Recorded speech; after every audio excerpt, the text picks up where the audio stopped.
welcome to Around the Monitor, the weekly gaming news talk show where every point you make in the discussion is a point towards winning. I'm your host, King Kaiser, and joining me once again, we've got Master Hand Mizuki. Brought to you this week by G Fuel. Whoa. For some reason, still shipping during the pandemic. We've got the Ace Attorney, Dapper Dastard. Coming to you live from the United Kingdom. Not really. We've got the Sultan of Slam, the Slam Man. And last but not least, we've got the Hockey Sticks and Sickle, Ian. Well, Mizuki is keeping energized with the G Fuel. I got my Mountain Dew. the fuel of the proletariat, Mountain Dew. If you didn't know, this is like I said, the weekly gaming news talk show. If you watch the show live, you can catch us on twitch.tv/King Kaiser every Thursday night, 7:30 p.m. Eastern time. And if you're watching live, you can actually vote to influence the scores of the show using the Twitch points. But if you can't catch us live, don't worry. You can catch us the next day on our YouTube and on Apple iTunes podcast services.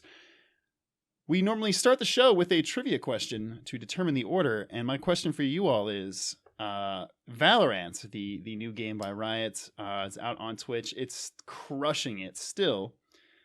My question to you is, as of right now, what is the current viewership of Valorant on Twitch? Get your hands off your mice. Yeah. Hands in the air. we got Woke Sweetie in the chat says Ian Podcast, Ian Podcast. Bellow Boy CEO says F it, Ian Podcast. We don't get it either. So what is the current number of people watching Valorant on Twitch right now? Sorry, what was that? 632,000. 632,000. 1,500,830. I'm sorry. Okay, I'm just gonna round that. Sure. 1.5. Great.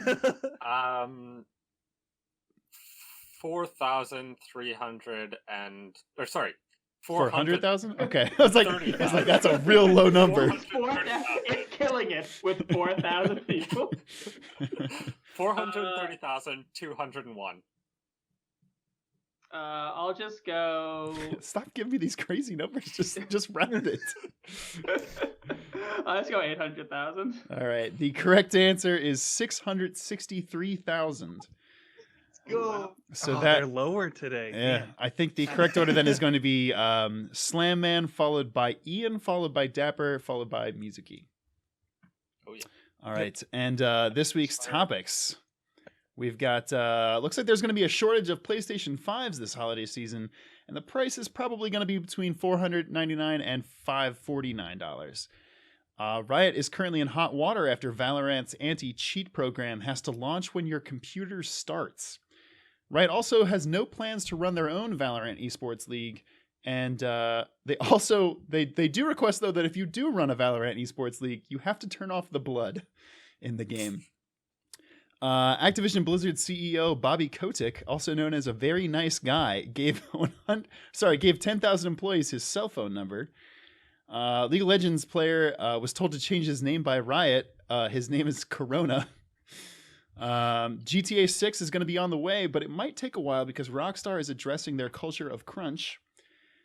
The Outer Wilds writer is going to the Outer Worlds developer, that is Bethesda. CD Projekt Red is facing issues with localization, but they say that Cyberpunk will not be delayed. Correction, Obsidian on Outer Worlds. Yep, I always mess up Bethesda and Obsidian for some reason. I don't know why I mix those two up. Because Obsidian made Fallout. And yeah. Bethesda's good, but yeah. Yeah, that makes perfect sense, actually. The ESRB now has a ratings level for games with loot boxes. A Nintendo Switch update allows players to remap buttons and transfer data to their SD cards. The Cooking Mama intellectual property owner is now 100% suing the publisher of Cooking Mama Cookstar. And Amazon announced that it's delaying their MMO that I did not even remember existed. And you're not the only one. Yeah, I was like, oh, I didn't know you guys were making this game. All right. Slam Man, you're up first. Which topic would you like to take? Why don't we start with Valorant information? Yeah, all right. The Valorant anti-cheat software. Take it away.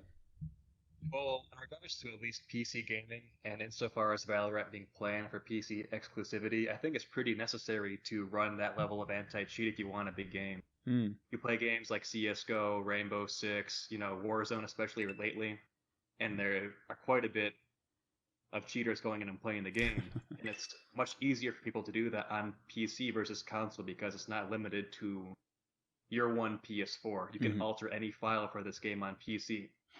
So by going the extra step to take that anti-cheat into effect, I support Riot for doing that. Does it suck they're doing it off the bat? Kinda, but how else can you make it work? Yeah, I think the big thing is just that people are like, whoa, this anti-cheat software seems to be more, I guess, intrusive into your own computer than other ones. But that being said, I think you referenced Warzone, which I think they put up a number of something like they banned 70,000 players already since the game's come out, I think only a month ago, which is just crazy. It is crazy, and I mean, it might be invasive, on paper, but Riot has come forth saying that it's not collecting or data mining or sending any information from your computer anywhere. So, supposing that's true, I have zero problem with an anti-cheat launching when I have a computer if it's a game I care about and want to play. I think as long as it doesn't affect my CPU's performance, anybody who's watched the show for any amount of time knows that I personally hate the Discord app. I like to use the web browser version, but the app just tanks my computer. Like, even if I have it minimized or closed, it's still using like 10% of my CPU just naturally. And I'm like, why? What are you doing, Discord? You're making my computer run slower. And then you get the push notifications. Somebody wants those. Oh, I turned those off. Yeah, I know I should just do that. I don't know why I don't. Slam Man, anything else to add to this topic? I can't get one. I want to play it. And if I'm going to like it as much as I think I'm going to like it, I'm A-okay with Riot anti-cheat. Bring it on. Let me play the game. You heard it here first. Riot, you can hack Slam Man's computer. Just give him Valorant. Just give me a key. All right. Next up is Ian. Where would you like to take for your first topic? Yeah, I'm going to take us straight to Rockstar Games. Hey! So, it's about a year ago, a little over a year ago, that the head of Rockstar Games was bragging about, near the end of the development cycle of Red Dead Redemption 2, about how everyone is so hardworking, they're working 100-hour weeks. No one should be working 100-hour weeks, especially no one should be coerced into working 100-hour weeks. Like, for one, if it's you doing that to yourself, that's still bad. It takes some time. Yeah. But if it's your boss telling you have to work 100-hour weeks, if you're forced to stay overnight or stay late into the night where you can't basically do anything else with your life. But Ian, they weren't forcing anybody to stay. I don't know why all these people are staying so long. Oh, I wonder. Okay, so it's to your point though, it's not exactly that people are being forced. Specifically, it's they set the deadlines so that if you don't hit your deadlines, you're fired. And the only way to hit your deadlines is to work overtime. Yeah, it's different, you see? Listen, I see no problem. We get our great games all the time. Capitalism wins. Am I right? Where's Iowa? Definitely. So Rockstar has. So that was a year and a half ago. That was, I think, November 2018. They recently, as in this article was released yesterday, put out that they're working on GTA 6, which I figured they would be, considering GTA 5 is the most grossing media product ever. I'm pretty sure. I think the only comparison is that Minecraft has sold more copies, but I think with the microtransactions, Minecraft. People buy a lot of shark cards. Yes, they do. Also, the game is more expensive than Minecraft, so yeah, that would make more sense. Yeah, I think it was a couple years ago that it broke the highest grossing media product ever. Which is just insane. Not just video games, but like movies, TV shows, anything. Yeah. Which blows my mind. Yeah. So they're working on GTA 6, but they're going to take their time because at least they say that they're overhauling their crunch culture. And this is something I was going to get into, is that, they were bragging about working 100-hour weeks, but the thing that they didn't say is pretty much everyone in the video games industry is working like that. It's true. Especially in the last couple months of a development cycle. But even through, like, a new game starts development and people are already preparing for the crunch at the end. It's basically built into the schedules, and partially it's bad management. Mm-hmm. It's a lot of bad management, honestly. Partially it is that games are expensive, and when you set goals for yourself, that's why I go to bad management, bad goal setting. But if you need to finish something and you don't have the money to finish it on time, the only thing you can really do is work harder, work faster, work longer. Mm-hmm. So this is also not just an issue with the industry itself, but with the entire system. Thank you for coming to my TED Talk.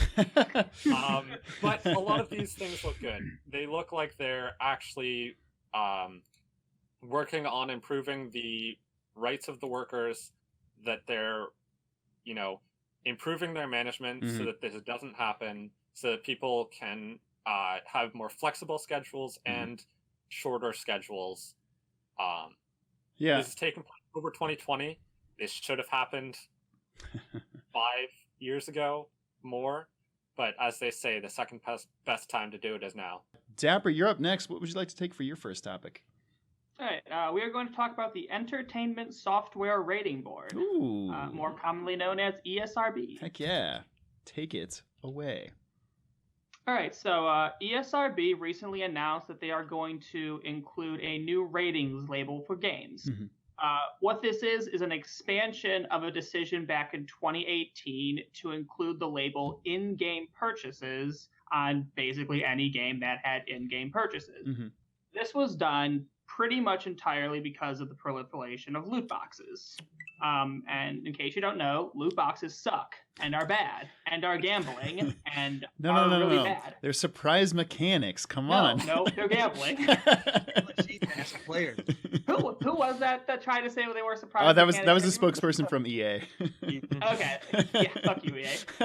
All right, so as I was saying, so back in 2018, because of loot boxes, they made a new label that says in-game purchases. Mm-hmm. They are updating that to now it will say if a game contains loot boxes, the ESRB label will say in-game purchases includes random items, Mm-hmm. hoping to more specify that the nature of what loot boxes are in terms of a game. My biggest problem is I actually really like this, but I actually don't think this is going far enough. I think it's bad wording. It's just say loot boxes. That's the term that's in the zeitgeist. Because the biggest thing is who uses ESRB labels? Parents buying games for kids. Mm-hmm. They're not going to really notice the difference between it saying in-game purchases and in-game purchases includes random items. Mm-hmm. It literally it needs to just say this game has loot boxes. It is going to cause your child to gamble. If you want parents to get the message, come on, that's the only people using ESRB ratings. Well, the thing, no one else is using it. I think it was in this article, or maybe it was another one about this, where the ESRB said that they were doing this not for parents but for the gamers, and I'm like, whatever. That's bullshit. Yeah, no, it's a bad. I have not read an ESRB label in like 20 years. So long. I don't Yeah. fucking I care. couldn't tell you. Yeah, The only time I read an ESRB label was when I knew my mom wouldn't buy it. Right. Exactly. ESRB label. These exist for parents. Yeah. So parents are probably, I mean, in a few years, a lot of parents there'll be more parent gamers, but right now there are still a lot of non-gamer parents. Mhm. So like this needs to be as explicit as possible. Don't be like, don't say random. I would say gambling. This will cause your child to gamble. Like 8 stickers on there. I said this is some bullshit that is going to fucking waste your money as your child demands to spend it. Just like a cigarette label where it's like, this will fucking kill you. Make it so that this will cause your child to have a gambling addiction. Throw the fucking Surgeon General is pointing out this shit. I like this, but I don't think this wording actually makes the difference that it needs to make to dissuade young children from getting into loot boxing too much. That is a pretty good point. It is a weird wording, for sure. But it should also be mentioned though that the ESRB is like run by the video game industry. Mm-hmm. Yeah, it is self-regulated. I mean, they're probably intentionally trying to toe that line. Yeah. Claim honesty while actually not dissuading. Yeah, I have no idea if there are like some quote unquote lobbyists for the ESRB, but I wouldn't be surprised. I also learned that the ESRB is 2 years younger than me. Huh. Yeah, I mean it was founded in 1994. It was about the time like Mortal Kombat was the huge controversy, and the government was literally like, oh, video games are gonna make our kids violent, and the games industry was like, okay, listen, we'll regulate ourselves, otherwise the government's gonna step in and force us to do. Yeah, and then we'd be like Australia, where they just don't get to have fun games. Or China, we don't get to have any games because they might include a protest. Oh no! Get it out. If a game comes out in China and there's any form of expression, there will be a protest, and it will get banned. Will get censored. Rest in peace, devotion. Yep. Really. I think the only one that's still up is maybe Minecraft. I think they can still play in China, but. Really? No one's made a giant block-free Hong Kong in Minecraft yet? All of them do that. Give it time. Somebody's made a library that includes all of the banned texts in China, so I'm surprised it hasn't been banned yet. But maybe just the server it's on has been. Give it time. I don't know. They probably great firewalled it to where you can't access servers for Minecraft. Yeah, that's a good point. Alterheim, what's up, my dude? Next up, Mizuki, for the final topic of round 1. What would you like to talk about? We're going to go back to Riot and their no plans to run Valorant esports league. Hey, this is I saw this headline and I was very confused because it seems not at all like whoops. Riot's got a big brain. Yeah. Riot's got a big brain. Just wait for it. Oh, hey, Ian's in my Yeah. Listen, sometimes not all the bugs get squashed in time. All right, so Riot has announced that they have no plans to run a Valorant esports league and instead encourage third parties to run Valorant esports leagues. Mm-hmm. But also they should turn off the blood if they do so. Now, this is Riot's basically like, let's let MLG and ESEA or ESA, forget the acronym for the whichever one people who do, Intel Extreme Masters. They're like, we're gonna let you guys build the competitive scene. Give it a year, maybe 2. Yeah. And then after that, if it's popular, we might just found our own Valorant Championship Series, VCS. That's a really good idea, actually. God damn it. So yeah, Riot's just like, hey, third party companies, we're not gonna start an esports league. You guys can, so they will. And then Riot, in literally a year or 2, when it's big, because it already has like 500,000 to 1 million, depending on whether beta keys are available or not, viewers on Twitch, they're just gonna be like, ooh, terms of services changed. We got a VCS going. We're gonna be taking all them viewers you cultivated, and we're gonna scalp you some commentators and all the players, and you have no money now. Is this so? That's probably what's gonna happen. Were you doing Beetlejuice there for a minute? Nah, I just picked the voice. It sounded like Beetlejuice. Not intentional. Don't say his name one more time. Good point. Beetle blood, actually. So they're gonna take off all the blood too, because they're like, China and a couple of these other countries that really like esports don't like blood in their games. So you should turn off the blood so that you can get more viewership, so that we can then take it later. So Riot's big brain in everyone. They're like, we're gonna let you do all the work to make it big, and then we're gonna take it and make it bigger. So do all the cultivation, have fun. We're just gonna collect the paycheck later. So props to them. Is it a dick move? Yeah. Is that what's gonna happen? Yeah. Yeah, probably. Are Riot kind of dicks? Yeah. Not kinda, but definitely. They've somehow managed to stay out of the public eye for a while with the way they treat their employees. So I'm Give surprised. it time. Yeah, I'm sure we'll hear something soon again. Give it some more time. But speaking of time, it's time for round 2. Next up is going to be Slam Man again. What would you like to talk about now? What's next? Let's take a look at these again.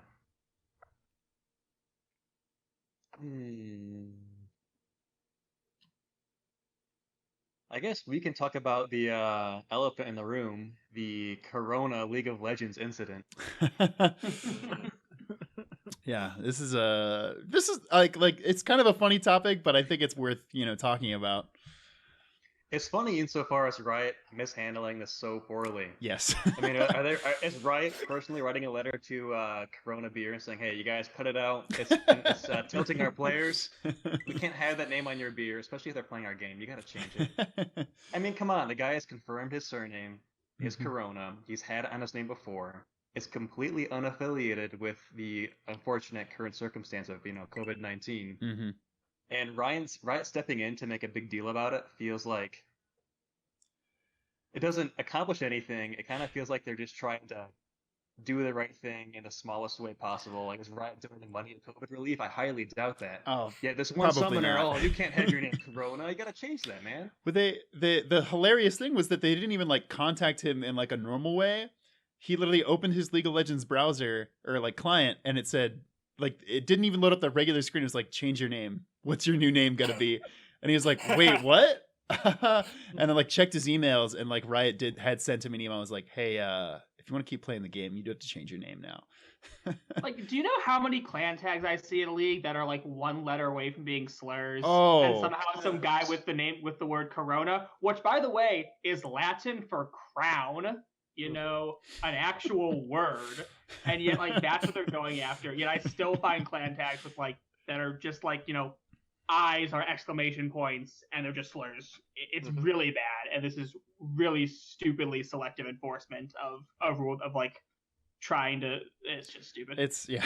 At this point, with all the toxicity and saltiness and just awfulness in the league community, Riot making a big deal about one summoner's name that has legitimacy to it, it just falls on just so useless. Yeah, I mean, like you said, the dude's actual name is João Corona, which is also a dope name. Yeah, that's so good. It's a very cool name. It's Latin and it's Latin and Spanish and Italian for crown. His last name is just Crown. It's where we get the word coronation from. Oh snap! Guadalajara. My girlfriend's family is from Guadalajara. That's dope. But it's a pretty ridiculous situation. But I think he did agree to change his name, or it was his former name used to be Squid Corona, and then he just changed it to Corona, and now they're we're whitelisting the word Corona. Yeah. He appealed to them, and they said, "Nah, just change it, man. Come on." That's ridiculous. They gave him no incentive. Hey, here's some Riot points. We're sorry for the inconvenience. Something. Here's a mystery skin. Just change your name, bro. Give me that mystery skin. That mystery skin. Give me something. Give me a Valorant key. Give me King Darius skin. Author says Corona is crown in Spanish. Yeah, exactly. It's this guy's real last name. Yeah. You shouldn't be yeah, you just can't. Probably 100 players just saw his name. Oh, I'm reporting this guy. This will be hilarious. And they won. They won. Yeah, exactly. Gosh darn it. The trolls win again. Don't beat the trolls. Ian, you are up next. What would you like to take for your second topic? All right, let's go to Activision Blizzard. Oh, Bobby Kotick. Bobby K. Kotick. Good old Bobby K. So Bobby Kotick decided, the CEO of Activision Blizzard, one of the largest video game companies in the world, absolutely, decided that the best way to deal with the coronavirus situation, the fact that all of his employees are at home and that they need childcare, and this is a very stressful time.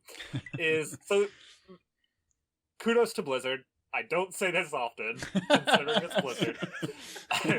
But they did. They have been providing childcare and incentives for mental health and all of that good stuff. But also, Bobby Kotick just sent out an email to all of the employees, 10,000 employees, which is an insane number for a video game company. 10,000 employees. He sent out an email that said, here's my number, here's my personal phone number, here's my personal email. Feel free to email me if you have any concerns. Or if you need help with dealing with this panic. You know, Blizzard, I was just talking about how terrible the video game industry is. Blizzard is not different. They're not. But they're definitely not different. No. And then also the way they have treated their players in the past, and just everyone. But this is just kind of a nice, funny thing. It's not harmful. Apparently a couple hundred people actually did reach out to him, which... That's surprising. Yeah, I'll take it. A couple hundred out of 10,000. I really want to know what that call goes like. Like, you know, you're the guy working in the QA testing in like the freaking slums in a third world country, and you call up Bobby Kotick and he's like, "Hey, what's up? You got Bob?" That's how he answers. Yeah. Go ahead for Bob. People. How can I help you survive coronavirus today? Can you deliver the payload? I honestly feel like most of the people that call him are just like, "Oh, you actually picked up." Yeah. Like, oh shit, this isn't a secretary. Really backhanded voicemail. But they're also like actually providing their workers and the public with COVID-19 testing, which is sadly very rare. I mean, Woke Sweetie in the chat says 1 point to Ian, and one more point if Ian can give his real phone number on air right now. No. Dapper, you're up next. What would you like to take for your second topic? All right. And that's alerting everyone to the very tragic news that the Amazon's new MMO, New World, is being delayed. Oh my god. I know this is really hard to hear with all these delays. Something that a lot of people were really holding on to. The one hope during all this panic was Amazon Game Studios' new MMO, and unfortunately being delayed. God damn it. And in case that comes as a surprise to you, that's because games are a surprise to everyone. I definitely knew this existed because we've talked about it at some point on this show, or was mentioned at a Game Awards or something. Yeah. Like, we've definitely talked about this, but not a single fucking one of us remembered that. No one saw this top. No one saw this top where it's like, oh shit, I was waiting to hear more about that. No, we weren't. What's so wild is it apparently was going to come out in May, which, hey, y'all, that's next month. You know, it had an April. No, closed beta was supposed to start in April. Oh my god! April 16th. This is like, what are they doing? The closed beta for this is supposed to be starting within the next 2 weeks. What are you guys doing, Amazon? Fucking crazy. You only have Jeff Bezos money. Make a fucking video game. They put all the game devs on the line to fulfill all their orders right now. Sorry guys, I know you like games, but we need to ship out more sanitizer. Come on. Jeff Bezos needs more gold. So for the absolutely zero people curious, the closed beta is starting in July, and the release date's going to be August 25th. There we go. Feel free to forget that within the next 10 minutes, because I know I will. Once again, not only am I not an MMO player, I definitely don't want to play Amazon Game Studios MMO. Yeah. Which, not like a name I can trust, or has any recognition besides having the word Amazon in it. Have they ever made a game? I I don't think this was their first. Yeah, game. I think that is the truth. I think so. I don't believe think. they canceled a couple games. That sounds- There you go. They started a few times. More. And they It's always a handle- good sign when your first game is widely considered the hardest genre to make a game in. That's Okay, very so if true. you go, so if you go to Amazon Game Studios website and you click on games, there's New World, there's the Grand Tour game, which I think is based on That's- Top Gear, Yes, that's the top. tier. Oh, and Ian. then car game. Crucible. No, it's not. Oh, car game. I thought you were saying. No, it's British. I know what Top Gear is. Okay. And then Fuck, I was thinking Top Gun. turns out Ian's a really huge Tom Cruise fan. And then has anyone ever heard of Crucible? No. Does anyone know Wait. what that is? I mean, it's a really famous Maybe. play, but Yeah, It literally not that doesn't. one. I was in That the Crucible. I'm on the same page. Crucible doesn't even have a learn more button. Yeah. New World so- has a learn more button. ouch. Right. So apparently the only game that they actually have out is the Grand Tour game. Well, Amazon So, Games, you got a lot of work to do. Yeah, the title of it is New World, Yeah, the next anthem. It definitely is just a game based on the British television show Top Gear. So yeah, if you're wondering why no one cares about Amazon Games making an MMO, it's because Now- there's a great reason not to care. Now we'll see. We'll see how. What is it? New World? I forgot the name already. New World, yeah. Yeah. Apparently, apparently you're colonizing like a 16th century-esque sort of world, and That's It's not like- problematic. a lot of I know, right? I was gonna say, I was Yeah. gonna be like, that's a cool setting, but yeah, actually, that could be very problematic, very fast. They're gonna make it like really occulty and weird and like. Crazy. Yeah, it's gonna be like super. It's gonna be really supernatural, so it doesn't feel like you're fucking repeating historical tragedies. Oh, okay. And I Okay. look- Feel like you're a scumbag. Like I looked into it once. It looks like an MMO from the same area as like Terra and stuff. Hmm. So not good. Man, I don't even know which But it'll MMO get it'll that get like is. a random following. Well, it's gonna be a long time till we see that. But in the more immediate future, Musicy, it's your topic. What would you like to pick for the final topic of the show? I mean, we talked about this, and it's also the title of the stream. So let's talk about the PS5. Oh, thank God. I'm glad somebody's we won't gonna. make you a liar. We won't make a liar out of you, Zach. Not today.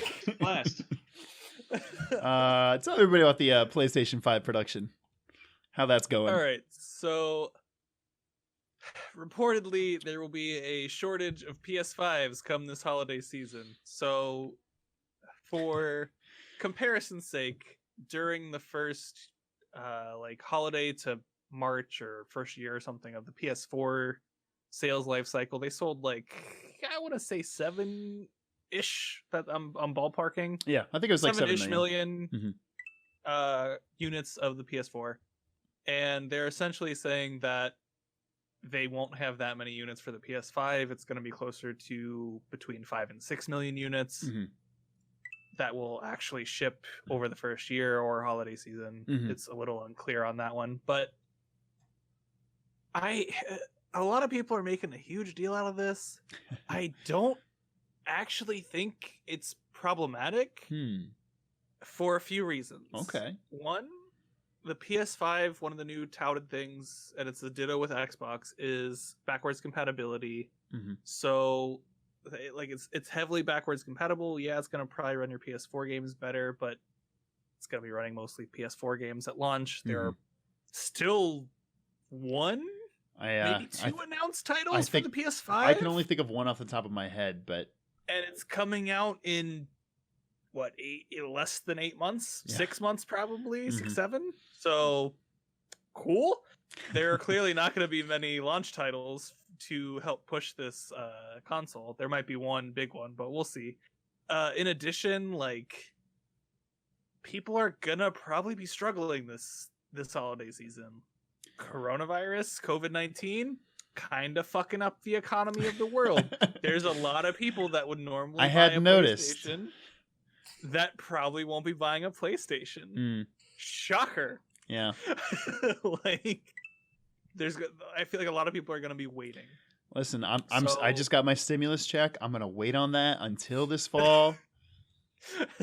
Just blow it all on PlayStation But, like, 5s. some people are actually going to do that. Like, not even sarcastically. They're going to sit on it. That's actually a good point. Or save small portions at a time of what they're getting in unemployment and stuff to actually buy PS5. Like, that's going to happen for people that's a primary outlet for stress and like playing games. Mhm. So yeah, they're still going to sell a lot of copies, but I don't think they're going to sell as many of the PS4. There's not a revolutionary transition period like there was for PS3 to PS4 where Mhm. everyone's like, oh yeah, PS4 not playing PS3 games, it's a whole new thing. The cross-gen titles are going to be limited. Listen, man, there's those SSDs though. I mean, yeah, but when you have I'm like just barely enough money to pay rent and eat, you're not going to pay for an SSD. Like, that's just a fact of life. So like, I don't actually think this is a big deal. And I almost am not even fully convinced that this is entirely because of COVID. Like, they might just be anticipating lower sales volumes, which I think is fair. The other Absolutely. thing from this article is that component costs are higher for this gen compared to PS4 generation. So it's most likely that it's going to be around 500, 550 for both the PlayStation 5 and Xbox Series X. Yeah. I think most people were thinking probably 500. I believe that's what we floated here too. So yeah, I think not we a were all huge shocker. expecting 499. I think 550 will be a surprise. Mhm. And in a weird number, I think they're going to go at 5 at this point. But I would that be. 4, It's the thing where it's like it's $50 more, but at the same time, like that would fucking hurt me to be like, oh, it's $550 for this console. yeah. Well, and especially because 550, it plays largely PS4 games. Mhm. It's It's got a It's gonna be a few seemingly years before we real see. fucking limited library until next year. Yeah. So yeah, like I totally get that. I don't think I think they're correctly anticipating that their sales are going to be down regardless of what they do, even if it's $400 or $450. I don't think there's going to be a huge difference in sales. No, that's a good So, point. They might Yeah, as well charge 5 at this point. it's a good point actually. Yeah, Reliant K in the chat says, "Jokes on you. I buy SSDs to eat them." You can also like just get a SSD for your PS4. That's a thing you can do. Can you really? God damn. Yeah. Do It's you really need to? technically not an SSD; it's an NVMe drive, but yes, NVMe drives are SSDs. You nerds. they're a different type of SSD, but yes, Yes. Y'all are nerds. It's the faster one. it's the faster one. Yeah. Well, that's going to do it for this week's show. And that does mean Mizuki, Dapper, and Slam Man, it's time to go home and become Family Man because Ian had so many people in the chat giving him points this whole episode. He was literally carried on the backs of the proletariat. As economies should be. Ian, are you ready to give your minute to win it speech here? Oh no. Oh, Ian just disconnected. oh no, Like, Ian got why froze. would you do that? All right, you ready, Ian? Yeah, I'll pull something out of my ass. Okay. Take As it we away. all do. Take it away. All right. You know what? Fuck it. I've been watching a Let's Play of it. I'm going to talk about Outer Wilds. Zach has a great video on it. Y'all should go check it out. But Outer Wilds is legit my favorite game of the decade. Better than Dark Souls, better than Sekiro, better than Monster Hunter. Like, that shit, it's been, 7 months since I played it? And that shit's still on my mind, like, every single day. I wish I could forget it right now and go back to it, because that shit, it's just incredible. And like all the way through, you're thinking on how you're going to get through this next challenge, and then you figure out like, oh wait, I can finish this game now. And that ending is like the best ending I have ever seen. Like, it was transcendental. I was like crying at how perfect of a game that shit is. So I've been going back to it in the form of a Let's Play on the Playframe channel. And it's just such a joy seeing a new person learn all these things that I had to learn, slowly but surely, finding all the planets and going, whoa, this is so cool, and then going to the next planet, going, whoa, this is also so cool. Everything about the game is amazing. Everyone needs to go play it. If you haven't played it, you're doing yourself a disservice. Go play Outer Wilds. I don't know if I could have said it better myself. Yeah, Outer Wilds was my game of the year last year, and as Ian said, we do have a video on it. Check out our YouTube down below. Any other things to plug this week, gentlemen? Yeah, sure. Stay safe. Stay safe. Very, very important. Number 1, stay safe. Number 2, Twitch TV/music. Yeah, again. You streamed, I think, the majority of Final Fantasy VII this last week, I streamed the entirety of Final Fantasy VII Remake. And I will be finishing off Doom Eternal probably today or tomorrow. And I'll probably start streaming some Beat Saber so that I can stay active during this shitty time. That's going to do it for this week. Once again, thank you so much for tuning in. Remember, you can catch us live at twitch.tv/KingKaiser every Thursday at 7:30 p.m. Eastern Time. If you can't catch us then, don't worry, we'll be live. Well, not live, but we'll be up the next day on our YouTube, as well as iTunes podcasts. So check us out there. But thank you again for tuning in, and we'll see you next week. But until next time, this has been Around the Monitor.